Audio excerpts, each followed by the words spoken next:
Bom dia, pessoal do primeiro ano. Tudo bem com vocês? Aqui é o professor Carlos. Hoje nós teremos uma aula de Química.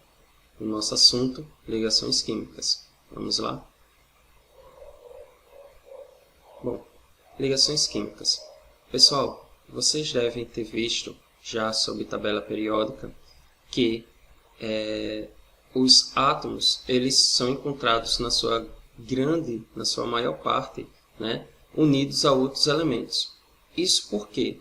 Porque a única classe de elementos que ele está sozinho na natureza é o gás nobre, como eu já havia falado para vocês na aula sobre tabela periódica.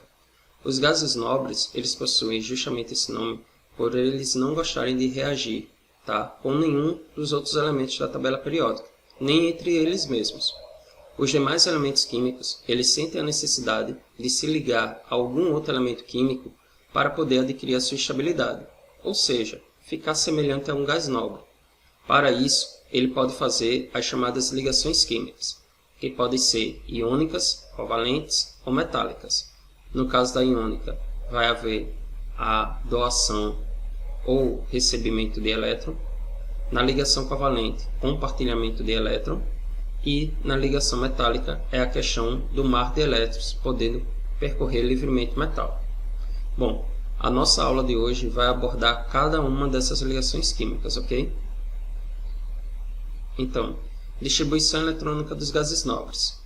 Os gases nobres, eles obedecem a duas regras. Ou eles obedecem a regra do octeto, ou eles obedecem a regra de dueto.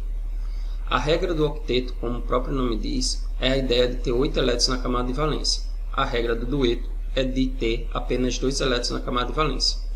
O único gás nobre que obedece à regra do dueto é o hélio. Os demais gases nobres vão obedecer à regra do octeto.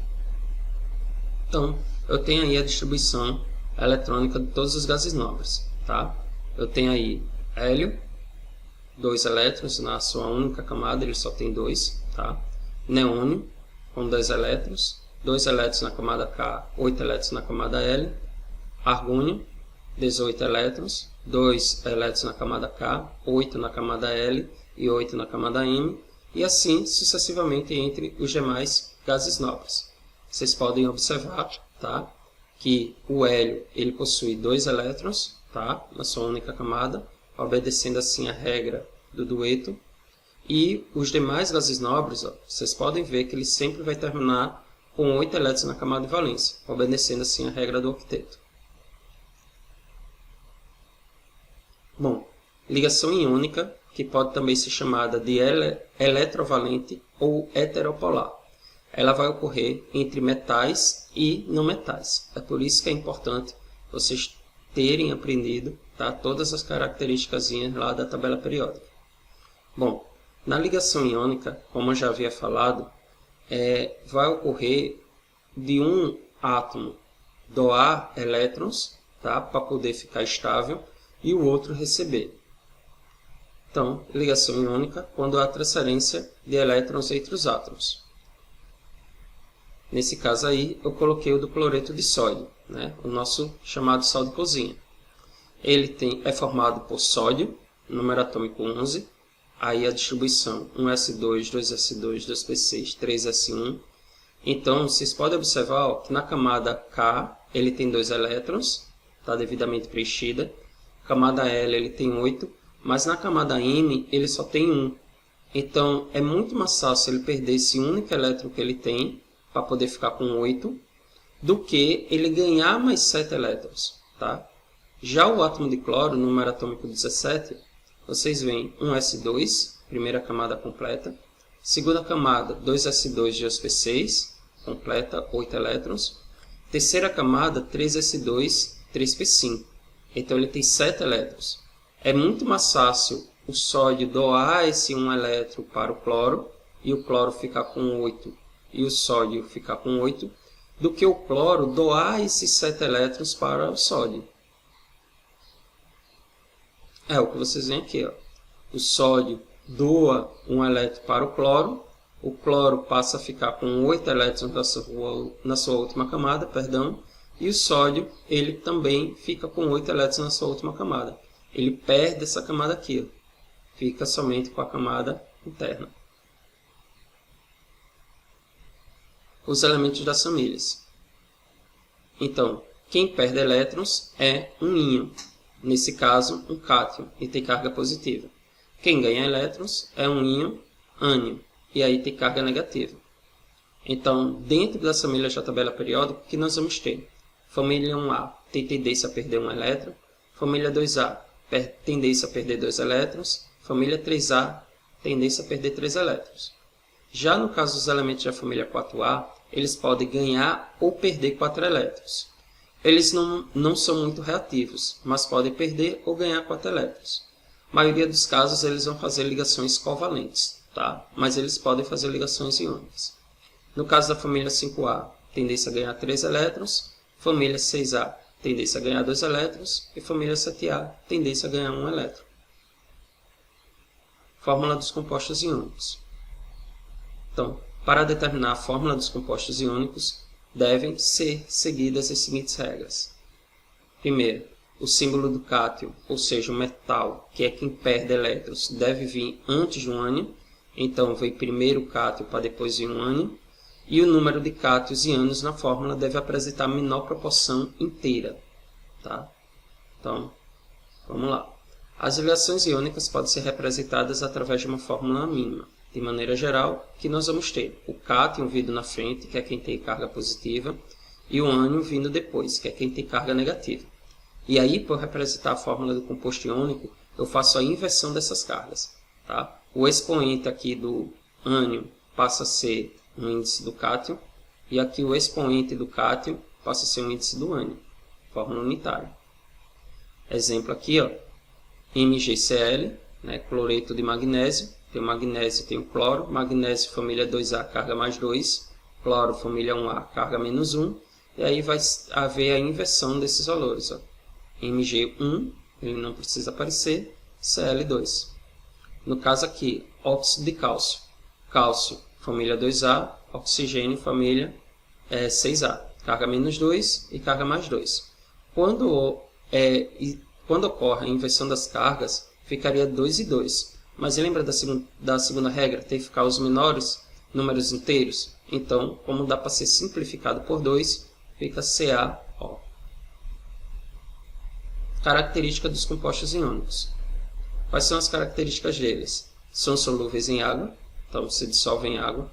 Conduzem corrente elétrica quando dissolvidos em água na fase líquida, ou seja, estado fundido. Tá? Preste atenção aí. Ó. Então, quando ele está na fase líquida, ele diz que está no estado fundido. São cristalinos, duros e quebradiços em condições ambientes de temperatura e pressão. Lembra do sal, né? Sólido cristalino. Possui altos pontos de fusão e ebulição, não é fácil você ver o sal derreter. E em condições ambientes, 25 graus Celsius em 1 atm se apresenta na fase sólida.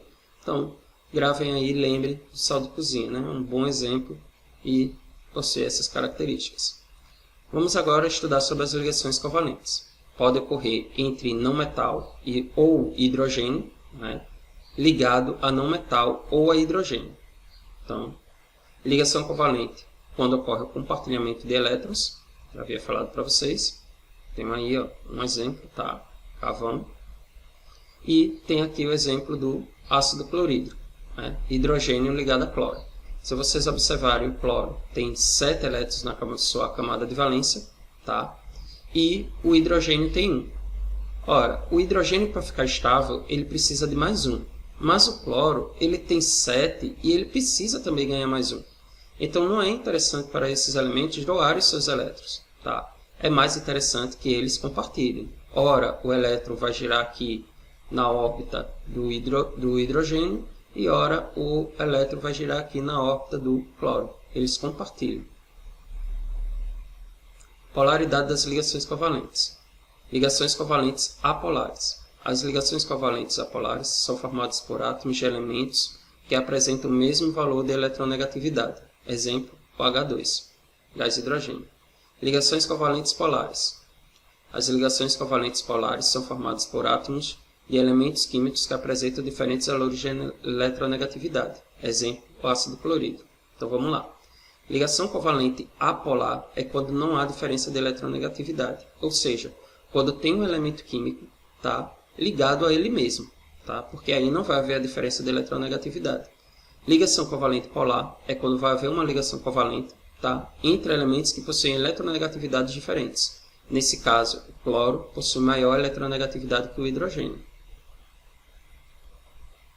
Bom, fórmulas eletrônicas é quando eu mostro os elétrons. Fórmulas estruturais, eu vou simbolizar cada ligação covalente por um tracinho. Então aqui eu tenho uma ligação simples. Aqui eu tenho 2 tracinhos, né? 2 compartilhamentos, ligação dupla. Aqui eu tenho 3 compartilhamentos, 3 tracinhos. Ah, professor, pode formar 4? Não, tá? 4 não dá para ser feito. Posso fazer assim, né? Uma simples de cada lado. Posso formar 2 duplas ou ainda posso formar 3 simples. Aqui há elétrons desemparelhados. Aqui suas fórmulas moleculares. Cl2, O2, N2, H2O, CO2 e NH3, amônio. Bom, ligações covalentes normais. Quando na ligação covalente cada átomo participa com um elétron para a formação do par a ser compartilhado. Essa ligação chamada de ligação covalente normal. Então, eu tenho a ligação covalente normal, tá? E eu tenho a ligação covalente dativa, que é quando vai extrapolar a regra do octeto, tá? Seria o caso dos elementos que extrapolam a regra do octeto. Bom, propriedades das substâncias formadas por ligações covalentes.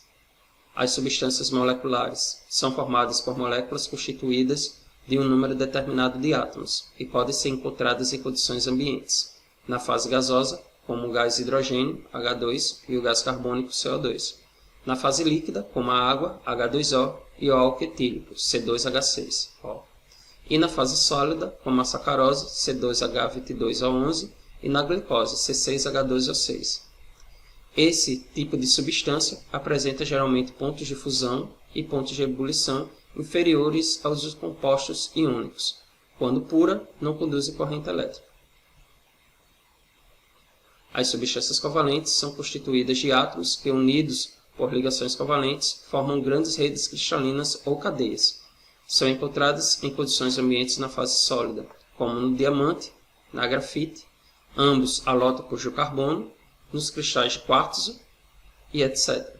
Esse tipo de substância, às vezes denominadas de macromoléculas, como a celulose, C6H10O5, e no caso do polietileno, C2H4N.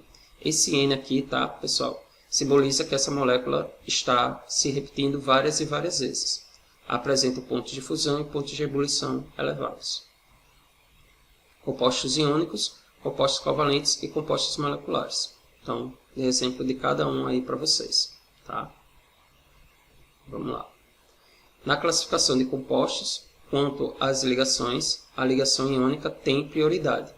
Assim, basta que um composto apresente uma ligação iônica e ele já será classificado como iônico, não importando quantas ligações covalentes ele possa ter. Então, se o composto ele tiver ligações iônicas e ligações covalentes, a ligação iônica prevalece, e aí ele vai ser classificado como composto iônico.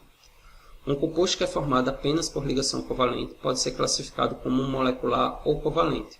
O composto será molecular quando as ligações entre os átomos que constituem formam moléculas com aglomerados discretos.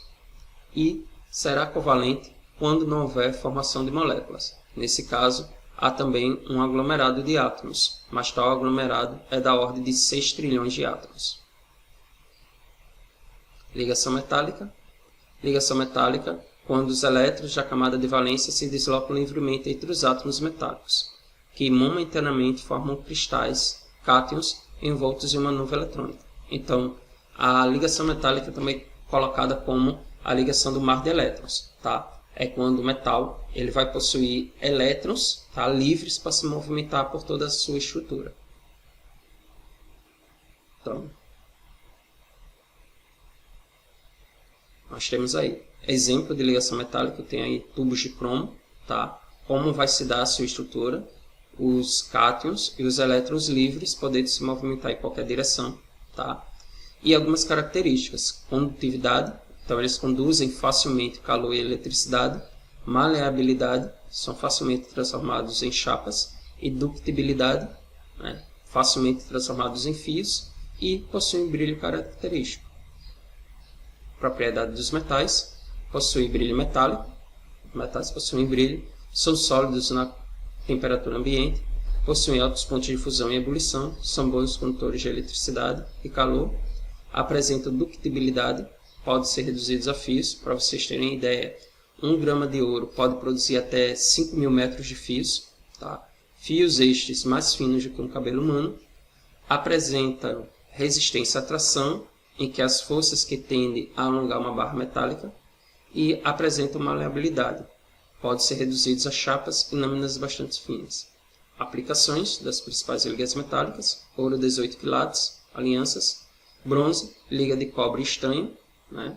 Confecção, por exemplo, de ferrolhos e dobradiças, latão, liga de cobre e zinco, então diversas peças, aço, liga de ferro com pequena quantidade de carbono e aço inoxidável, liga que além de ferro e carbono contém níquel e cromo, que dá esse tom de beleza.